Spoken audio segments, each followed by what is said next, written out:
माने के हिसाब के अप्रोच रे करबा देखो इनो टिके अलजेब्रा रो यूज हमको करबा अलजेब्रा रो यूज क्या दिले the sum and the product of two numbers are 12 and 35 दुईटा नंबर अछि जार सम होचे 12 और मल्टीप्लिकेशन होचे 35 simple number they what is the sum of their reciprocal तको रेसिप्रोकल रो सम करा बले हम नॉर्मली क्या करबो गुटे के x लमा और गुटे के y लमा x + y = 12 और x * y = 35 बले हमको कना कहै रेसिप्रोकल रो सम के कहै जदि हम ई जगह रे 1/x + 1/y बले x और y कना है मल्टीप्लाई किया से तले रहसी x * y x y टा x संगे डिवाइड हवा वाला y है और x y टा y संगे डिवाइड होला x बले इधर वैल्यू कना है x + y /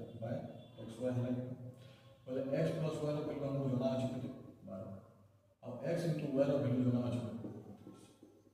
हैला कैलकुलेशन अब किछि करबा अलजेब्रा के टिके यूज करी नंबर सॉल्व हैला खाली गुटे प्रॉब्लम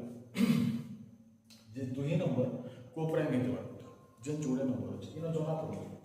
12 टा 5 + 7 = 12